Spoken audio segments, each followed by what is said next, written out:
Hey everybody, welcome to another episode of Cash That. This is your host, Joe Dellera, and we are once again brought to you by our good friends at Rhythm. Rhythm is the #1 AI betting tool in the market. You've got to have it. Get it for a week for free, and then your first month for 25% off with the links down in the bio.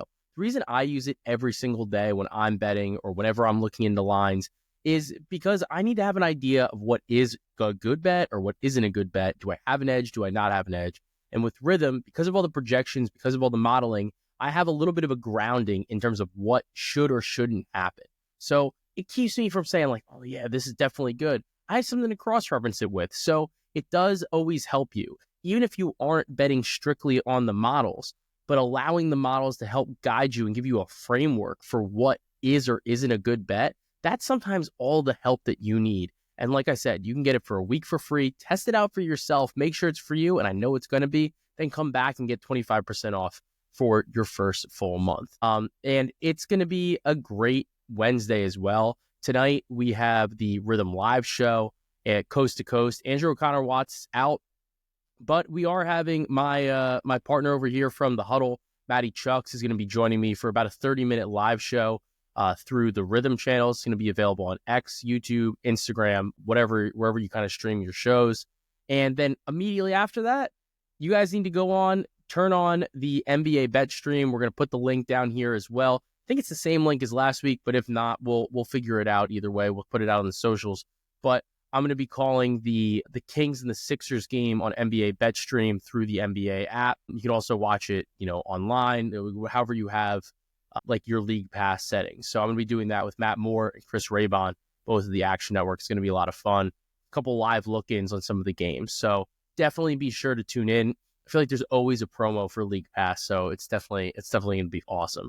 So let's dive into this Wednesday slate. We definitely have a lot of games here, a lot of things to talk about, and a lot of angles. But before we get into the slate, we got to talk about De'Aaron Fox.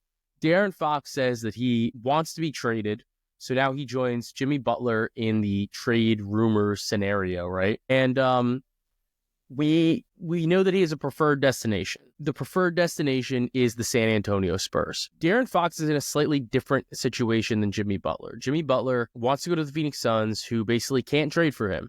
It's almost impossible because they're not going to trade Devin Booker and they're not going to trade Kevin Durant for Jimmy Butler. They can trade Bradley Beal, but Bradley Beal basically is like, I'm not going to waive my trade clause for anybody. Now you have De'Aaron Fox, who is and the other thing is Jimmy Butler is sort of in a contract year. He has a player option for next year, so he could opt into that, which some teams might want, other teams might not want. Miami probably doesn't want, but he does have a little bit of control here because if a team trades for him and he doesn't want to be there, he could opt out. Or he could opt in, and then the team's paying for him, and he's going to do the same disruptive thing that he continues to do to a bunch of different franchises. Fox, on the other hand, has 2 more years left on his contract, and then he can become a free agent. Fox is interesting as well because we kind of have seen him get the reins to run a team, and it's worked out well for the Kings in terms of like relative to where the Kings have been historically over the last 20 years, right? But it's interesting because they made the choice basically saying, we want De'Aaron Fox instead of Tyrese Halliburton. We're going to bring in Domantas Sabonis. And then now, 3 years later, you have De'Aaron Fox basically saying, I want out. And it's tough because DeMar DeRozan basically went there because of Fox. I think Sabonis kind of re-signed because of Fox. Malik Monk took a discount because of Fox. And now you have the situation where the star of the team is essentially saying, I don't want to be here anymore. If you're the Kings, I don't know what you do. They made moves to win now in terms of like firing Mike Brown. They're paying all these guys. They're extending all these guys. And when you have the clear like head of the snake, or so to speak, saying, I want out, it makes it very difficult. Now, could you create a team that functions really well around Sabonis and DeMar DeRozan? I think that you could maybe make a move to bring in somebody else. Fox also just doesn't have as much control of the situation as Jimmy does. The problem is Jimmy is just being like completely unreasonable in terms of what he wants because the Suns can't really do it. For Fox, I don't know if the Kings are going to do a trade this season. I do think that he would fit well with the Spurs. I think that the trade the construct of the trade would have to be basically Devin Vassell, Jeremy Sohan, essentially match up salary to salary with De'Aaron Fox. The problem is then that leaves San Antonio a little bit thin in terms of the three-point shooting. You could do something where if you added, say, Keldon Johnson to the trade, and then you could bring back Kevin Huerter, who I think that Huerter is a downgrade from Johnson, but I think that schematically it might fit a little bit better in terms of getting a little bit more three-point shooting on the team, just that you had somebody else. But it's funny because the Kings and the Spurs, they're situated similarly but differently in a way. If you're the Spurs, you're looking at this saying, I think you have to say, is it worth making this move now where we're going to trade a guy that we think is a key piece at Devin Vassell for a guy like De'Aaron Fox, who hasn't necessarily been able to be like a true number one, right? And I think that that's like on a winning team, like a contending team for a title. I think that's the concern. If you are the Kings as well, I think the Spurs can give you a pretty good package for Fox, but then I think there's going to be some other teams throughout the league that are going to be interested in making moves. Like Houston, I think is interesting. Amen Thompson's rise has been really like exponential, and he's been incredible. A lot of this has happened without Jabari Smith. Jabari Smith's been hurt. Now, do you now decide, because this is going so well, do you say, like, do I want to disrupt what's going on here in Houston? Do I want to do something different? And if so, does the trade involve Jabari Smith? Do you move Jabari Smith out in order to bring in De'Aaron Fox? I think Orlando would be a great fit for him.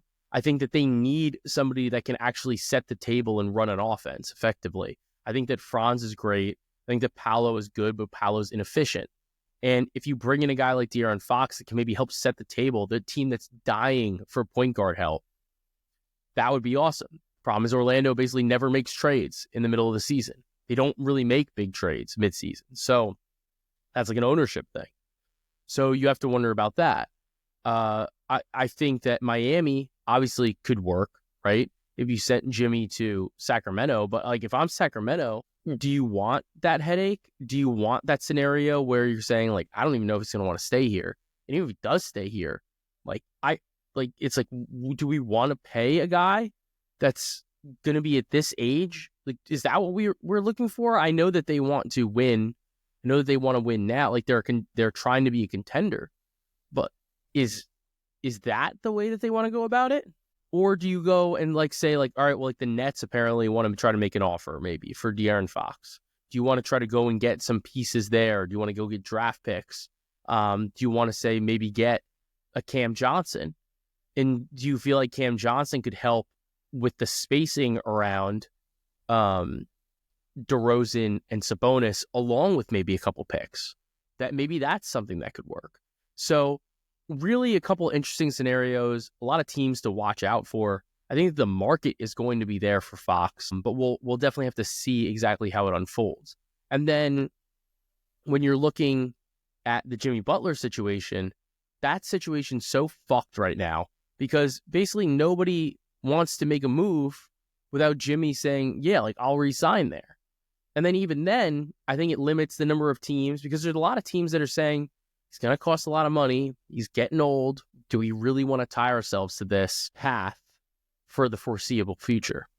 And I think that that's a legitimate question to have. All right, so let's dive into this Wednesday slate now. The first game that I want to talk about is probably going to be one of the most interesting games on the slate, and that's the Denver Nuggets versus the New York Knicks. The Knicks are 3-point home favorites here, and the Knicks absolutely shit-pumped the Nuggets back in November. They won 145-118. OG Anunoby dropped 40 points. The Knicks shot 52.8% from three. Cat was insane. Cat was 30, 15, and 4. Brunson had 17 assists. Like, just monster performance for the New York Knicks. Do I think this is going to happen again? Probably not. Like, that was insane, right? I do think, though, that I will be on the Knicks. I have to write the game guide for the Action Network, so I'm going to dive into this game a little bit more with a couple more angles here. But I do like, when I'm looking at some of the player props, I do like Karl Anthony Towns. When do I not like Karl Anthony Towns? But I like Karl Anthony Towns to go over 11.5 rebounds. I think the line is a little light here, especially against a Nuggets team who has struggled a little bit against centers over the course of this season. So he had 15 when they played back in November. He's hit this line in 67% of games this season. I really like the line. The other thing that I've noticed with New York that I think is interesting, and I think it was a hot hand theory, they had a great breakdown of this.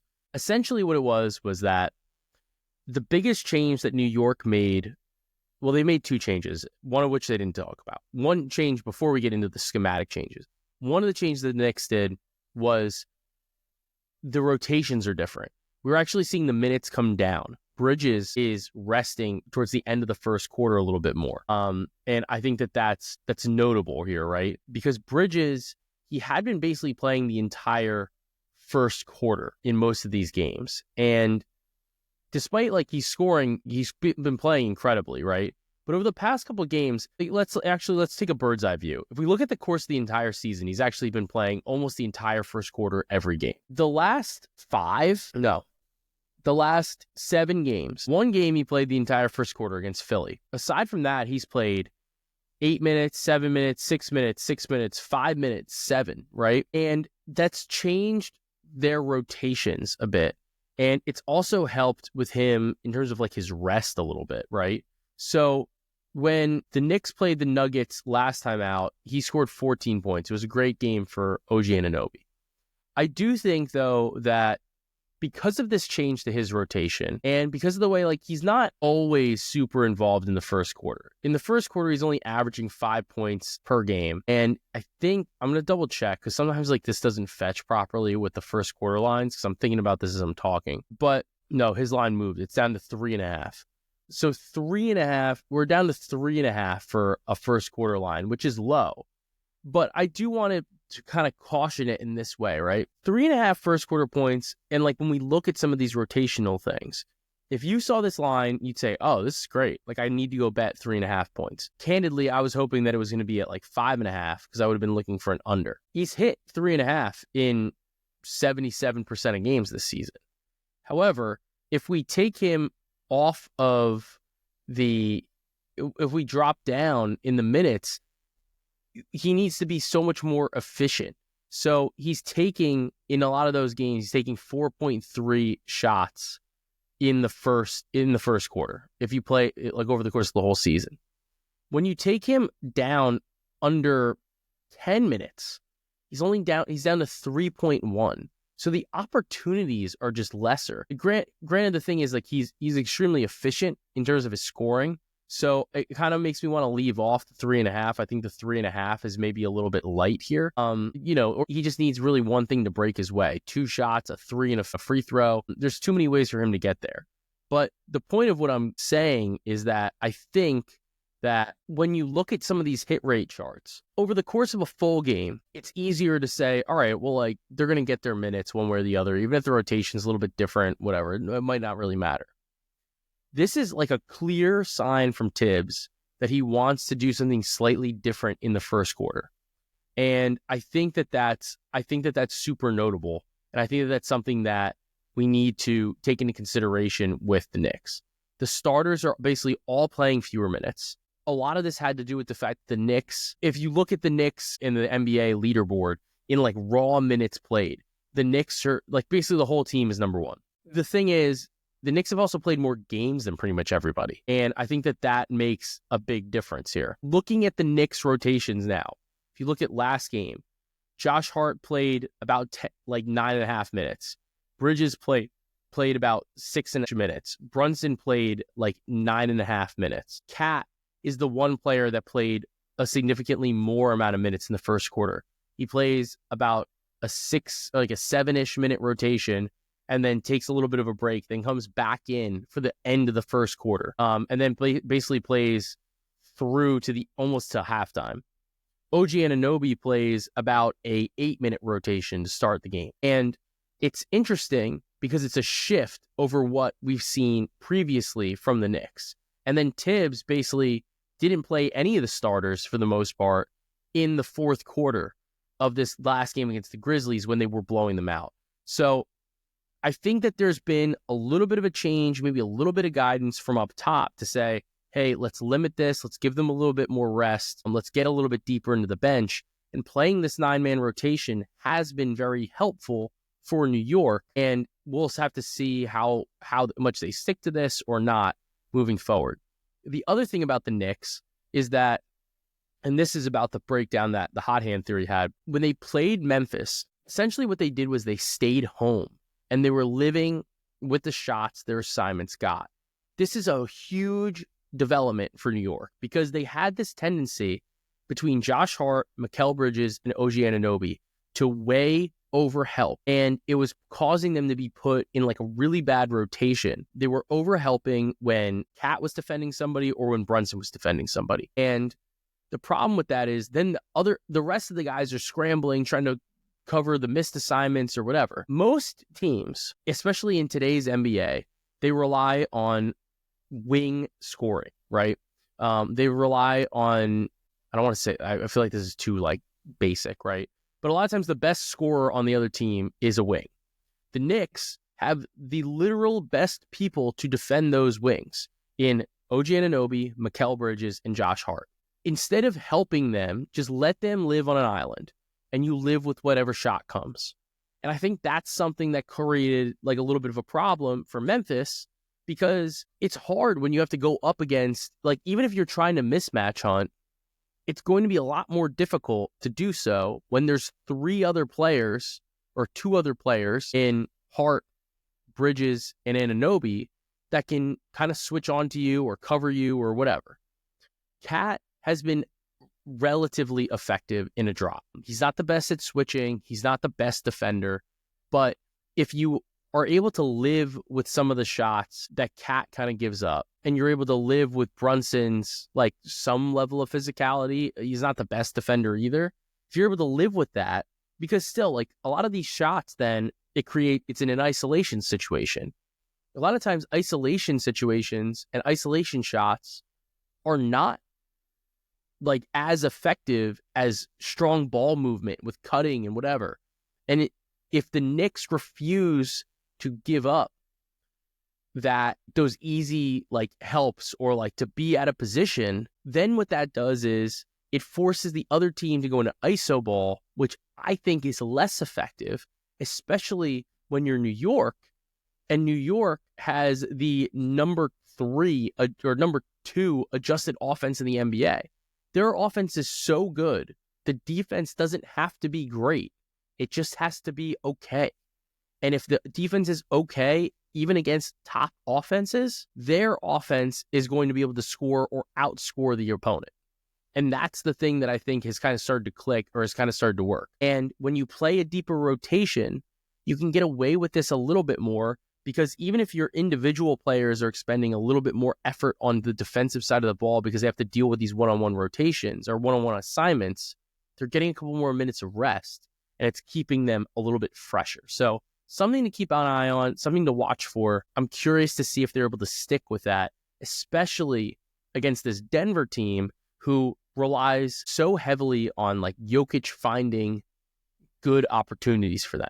So it makes me wonder, like, is Jokic going to score in this game? Because the weak spot is kind of Cat, right? Is Jokic going to be able to score here, or is he going to score? Like, is that going to be the game plan, right? Because if the Knicks are hounding on Christian Brown, Russell Westbrook, Aaron Gordon, Peyton Watson, whatever, if they're hounding on them and those guys aren't able to break loose, especially because Denver relies so heavily on cutting and movement within their players, I think that this makes it a little bit of a tougher scenario for Denver, because the Knicks can kind of neutralize a lot of that. The Knicks can neutralize like some of the cutting and spacing that Gordon, Westbrook, Brown like give to you, because they have guys like Hart, Bridges, and Anunoby. So very fascinated by this matchup. I can't wait to watch. This is going to be must-watch TV. Realistically, I'm going to be in the Knicks. So I'm curious to see where this line goes. It kind of has bounced around between the 3 and 3.5 as the day has kind of progressed. So curious to see where this ends up. But those were some of the things that I was thinking about for the game, which is like it's a little bit it's a little bit involved, it's a little bit different. But that's kind of what my thought is. But I think I still like New York as a 3-point favorite at home. They've been good. They haven't had to travel as much. It's been a good scenario for them. All right. Now, looking at the next game, we're looking at the Pistons versus the Pacers. I'm on Jalen Duren to record a double-double. It's -110 on FanDuel. He's got 9 consecutive double-doubles against Indiana. They're weak to the center position, and Duren's been pretty hot lately. He's got 5 double-doubles in his last 6 games. I think you could go PR. It's 23.5. But to me, I was willing to essentially sacrifice the flexibility to save on 4 stats. I just think that I think that this line at -110 is a little bit light against an Indiana team. Maybe they're a little jet lagged. Them and the Spurs are both coming back from France. I don't think the Pacers have played since then. Let me double check right now before we give you that stat here. No. So the Pacers haven't played since they were in France. They've had a number of days off. They played last Saturday. I'm not sure if they left on Saturday. They might have left on Sunday. Either way, a little bit of jet lag. Got to get home. Got to take care of some business. They were gone for a while. I think this is a game where they could maybe come out a little flat, and it's a good spot for Jalen Duren and the Pistons. I probably would lean the Pistons on the game as well. The Pacers are 5-point favorites. I think that the Pistons, I think that line might be a little light. Let me check where we've got that. Yeah, I've got it right around the number, but I think given some of the situational stuff, I would look at Detroit in this spot. All right, looking at the Raptors versus the Wizards. The Wizards are 7-point underdogs in this game. Emmanuel Quickley's out. Kelly Olynyk's questionable. Brogdon's out. The big thing for Washington is that Alex Sarr is questionable with an ankle injury. He did not return on Monday when he turned the ankle in the first half. I think it could be a big game for Valanciunas if he's able to get a little bit more run. Centers against the Raptors have been interesting. Pirtle's been pretty solid, honestly, for them. I am looking at a couple different props. Jordan Poole's honestly been pretty good lately. So I was looking at his PRA. I think the play that I'm more interested in, and I'm waiting for something to drop. Like I'm fetching a line from Underdog, but those are just fake, basically. Bub Carrington, I was looking at for his PRA. I'm fetching like a 14.5. This is going to be a pretty fast-paced game. I think that if Sarr is hurt, I do think that there's going to be a little bit more opportunity for scoring. Sarr was taking a lot of shots, honestly. Carrington's averaging 16.9 PRA on the season. Against Toronto, I like the spot, given the fact that they play with such pace. So if it's at like 14.5, maybe 15.5, maybe even 16.5, I would be interested in Carrington's PRA. But I'm not going to spend too much time on that game right now. The Nets versus the Hornets, from an injury perspective, there's a lot of guys out. No LaMelo, no Mark Williams, no Josh Green, no Trey Mann, no Brandon Miller. It's a pretty gross game. And when we look at it from the Nets perspective, there's no Noah Clowney, no Cam Thomas, no Cam Johnson. This game's pretty gross. If you had to look, right, you'd probably look at Micic. 5.5 assists is a little bit light. Without LaMelo Ball, these lines just pop now. Without LaMelo Ball this season, he's averaging 5.9 assists per game. The problem has been, honestly, is that he's really not getting enough, honestly. He's not getting enough assists. He's averaging 5.9. He's only hit this in 5 of 12 games without LaMelo. The player that I think makes the most sense to kind of look at is Miles Bridges. Miles Bridges, his points line is set at 23.5. No LaMelo Ball. This season, he's been pretty bad in terms of scoring the basketball. He's had one game against Chicago. He scored 31. Rebounds have been there, though. The rebounds at 9.4 rebounds per game in the 5 games that he's played without LaMelo. And even the assists are kind of there at 4.8. So maybe we have to look in that direction. And then Brandon Miller is also out, and his usage remains pretty high. It's at 32.6%, which if you look at the course of the entire season, that's a pretty significant uptick from 25.6% this year. So the lines are kind of inflated. I do think that there's going to be some opportunity there for him. I honestly like the rebounds a lot because of the fact that there's going to be no Mark Williams either. Without both of them, I think that this is going to be, or without all three of them, I think this is going to be a great opportunity for him against a Brooklyn team that just hasn't been that great scoring the basketball. There should be some rebound opportunities for him. Brooklyn side of things, Ben Simmons is always somebody that I'm interested in, but he was dealing with some back issues. His assist line is at 6.5. That's a line he's hit in 63% of games this season. And over his last 10, he's hit this in 9 of 10, with the one miss being at 6. I think you kind of have to look at that. You have to consider that. And then from another scoring perspective, Nick Smith Jr., I think, is a little bit interesting. He's at 13.5 points. He missed this in his last 2 games, but I do think that without LaMelo, he had 1 game against Portland. He scored 17. So something to keep an eye on, something to monitor. I'll have a better feel for these later in the day. I'll probably talk about these on the show on Coast to Coast, closer to tip. The next game is the Kings versus the Sixers. I am looking at Sabonis at 16.5 rebounds. The number is sky high. I'm hoping that the market's going to come down a little bit, just that people are going to bet the under, thinking that it's too high, and I'm going to probably want to go over. The other thing to look at, I think, is Demar over PRA. I think that maybe he tries to, as like a vet, given the Fox stuff, try to step up a little bit. He's also really hit this line extremely well against Philadelphia 76ers. So I like DeMar over. It's like 25.5 PRA, something that I'm looking at. We'll kind of see how the market develops over the course of the day, but that's where I'm looking at. I would prefer the Sabonis bet, though. So I want to wait. I don't want to be over leveraged on a Kings-Sixers game. And I'm going to be talking about more. I'm going to be giving out more bets later in the show or later in the day when I'm on the bet stream. So we're going to go from there. The Bulls are playing the Celtics. The Celtics are 14.5 point favorites. I'm on Kristaps Porzingis over 17.5 points. It's minus 120 right now. The matchup has been elite versus Vucevic. He's gone 3 for 3 on this line against him this season. He just stretches the floor really well, and I think he's a total mismatch.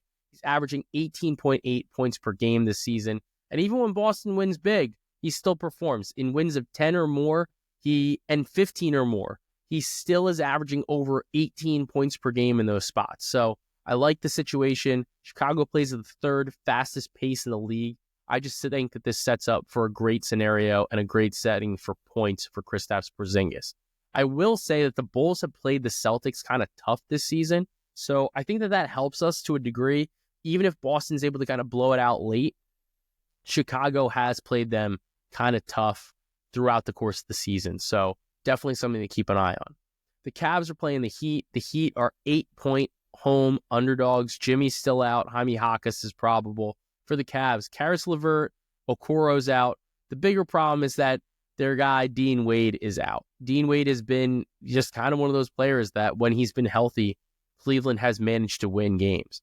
I think that maybe the spot is Bam rebounds here. I kind of like Bam for everything in this game. I still don't totally buy Khalil Ware. Double overtime game against the Magic. I think he was able to get a couple more stats there. This matchup is about as hard as you can get against the Cleveland Cavaliers. And I'm not sure how he's going to fare here. Jury's still out in my book. I think that it's still a little early. I hate to miss an opportunity to buy somebody in the Rookie of the Year market, but at the same time, I'm not sold, and I'm not sure that they're not going to bring somebody back in a Jimmy trade. So that maybe changes the rotation a little bit. So it's something that I'm not willing to bet on right now, and especially at the number. I think that there's going to be much better value potentially in Castle, potentially in Jalen Wells. I even like Ricochet. I gave it out at 100-1. It's like 80-1 now. I think that he has a clear path towards getting more points, especially if Jalen Johnson is hurt. It's going to help him a little bit more. The Clippers are playing the Spurs. The Spurs are 3-point home dogs. This number seems a little off to me, especially given the fact that Kawhi is getting his minutes increased. So I do think that the Clippers have honestly been one of the better teams in the league. Outside of the one game that the Spurs whipped the Pacers in France, the first game, they've been pretty bad since the start of the new year. So I have a level of concern there. Additionally, like coming back from France, I don't know how long they stayed. I don't know, this is their first game back since then. Similar scenario to the Pacers. and why I wouldn't want to bet them. If anything, I would be looking at this at Clippers -3, and I think the line is moving that way. Giving that an open at 2.5. It seems like we're seeing some 3.5 start to pop in the market. The Mavericks are taking on the Pelicans. The Pelicans are 3-point home dogs. Zion's been absurd. I'm looking at 30.5 PR, not 100% on that one right off the bat, but the Mavericks really only have Gafford on the interior, and Zion has been just putting up crazy numbers and basically no minutes. So fascinated by that. I think it's a great scenario for Zion. Looking at the Timberwolves versus the Suns are 1.5 point dogs at home. The play that I'm looking at, I would look at Rudy Gobert over 10.5 rebounds. I think it's a good spot for him. I feel like I'm playing a lot of rebounds props today, though. Nick Richards is good. When I was trying to find like a good head-to-head scenario there, when Gobert played them without Cat, or when he played a game against the Hornets and Richards played 20 minutes, he had 17 and 17. So, not that that's the end-all, be-all, but I do think it's a good situation given the fact that the two centers that Phoenix is really relying on are Mason Plumlee and Nick Richards. So over 10.5 rebounds, I think is a good spot for Rudy Gobert. And then looking at the Thunder versus the Warriors are 10.5 point home dogs. It's a back-to-back for the Warriors. They sat Steph Curry with injury management. I think he would play against Oklahoma City. Dennis Schroeder turned his ankle pretty good. He still finished with 23 points. I will say those things have a tendency to flare up. It would not shock me in the least if Dennis Schroeder sat on the back-to-back. I'm also not 100% sure about Podziemski. Podziemski had a great game against the Jazz, but given the fact that he's been coming back from injury a little bit, curious to see how much he plays in this game. Curious to see if he's limited at all. In the one loss Oklahoma City had to the Warriors this season, it was the Chet injury game. So Chet got hurt 5 minutes in, and I think that really, really shook him that game. They had Hartenstein for the next one. They won that game. He had 14 and 14. I like over 10.5 rebounds, -128 on FanDuel right now. I would also take 14 plus at +290. I love the spot for Hartenstein. He's hit this in 68% of games this season. And even after injury, he immediately came back and played his full allotment, 32 minutes in his first game back. So I think he's going to see plenty of run against this Golden State Warriors team. They don't have Draymond Green, and he racked up 14 boards against them earlier in the season. So love the spot for Hartenstein.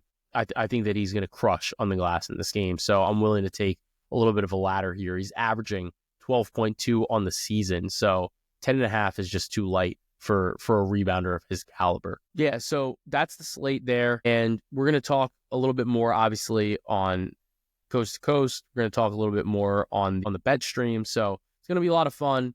I hope you guys can tune in. It's just an absolute blast to be able to do those. It's such an awesome experience, honestly. Doing the live show later in the day is helpful. And then doing the broadcast is crazy. It's kind of one of those things. It's like when you're growing up and you're like, that would be fun, and it's like you do it. And, I'm not the best at it. I'm not a broadcaster. I'm not, like one of our guys, Brendan Glass-Sheen. I'm not him. But at the same time, it is a lot of fun to get out there. You're just shooting the shit, talking about the game, and you're on TV. It's awesome. So really, really lucky to have that opportunity. For Pods and Recs, I am going to recommend, this was actually like, I don't know, I forget. I was making like I made like a nacho station at my house for the games last weekend for the championship Sunday. One of the things that I did was I made like a shitload of onions. Like I just sauteed a bunch of onions. I realized when I did it, like I made way too many onions. So I took some, refrigerated them. Let me tell you, having fully done and sauteed onions is like the best thing ever. I feel like when you make, like, I got them like, they got nice and like caramelized, brown, like whatever. They're fantastic, right? I feel like one of the things, like when you're cooking, whether it's an omelet, whether it's like a wrap or like anything, if you want to have like sauteed onions, it takes way too long or you burn them because you do it too fast. And it honestly, like it really elevates every single meal, like almost any meal, like they're going to go better with, because kind of took out the bitterness. They still have a lot of flavor in them, whatever.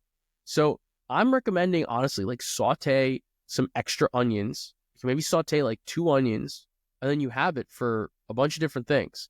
So like I decided to, like I came home from the gym, and I was like, I made like myself a taco. I meal prepped some ground beef. So I had that. And then I was like, oh man, like it'd be nice. I'll just throw it in one of the low carb tortillas. I'll toss the ground beef in there. And I was like, oh, I got a couple onions. Just threw them right in there. Threw a little salsa on top. It was great. So you could do that.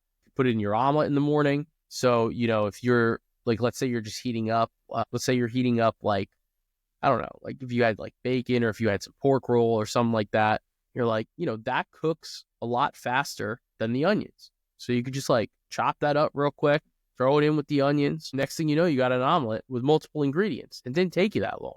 So really just could not be happier with this decision. It was not really intentional, but I think it's going to be something that I do often now because I think they just go with a lot of different things. So recommending sauteing onions. Great recommendation, honestly. The other thing I'm going to recommend is I was sick. This is like the first podcast that I've recorded for you guys in like a month where I haven't been coughing. And I was going through cough drops. They help, whatever. The Mucinex cough drops are crazy. Like those things actually work. I didn't even know you needed an ID to buy them. They like take your ID down. So they work then. And I feel like they were just a dramatically better cough drop experience. So going to recommend Mucinex cough drops for you. So it's been a great episode here. I've thoroughly enjoyed not coughing the entire time. Or like having to I don't know if you guys noticed some of the other ones. I was literally pausing it. I was trying to edit it out as best I could. I was like pausing it to cough, and I was trying to pick up exactly back where I left off. It was a tougher scenario. It's been a great episode, and it was once again brought to you by our good friends at Rhythm. Rhythm is the #1 AI betting tool in the market. You got to have it, and you can have it for free for your first week. Test it out. Give it a test drive. Put the things that you think are important in your modeling.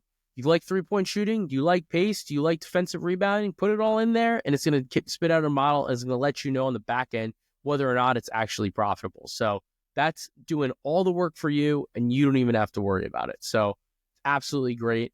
And we do have a little bit of a surprise coming for you for the huddle. I'm going to put a little bit of a free trial or like 50% discount in the link down here. But we are going to be having a little bit of a promo in the next couple of days as well. But this one shouldn't affect that one. So it'll be fine for you. And it's been great. We swept last night. So let's keep it rolling here. We'll make the best of this Wednesday slate, and we'll continue to cash that.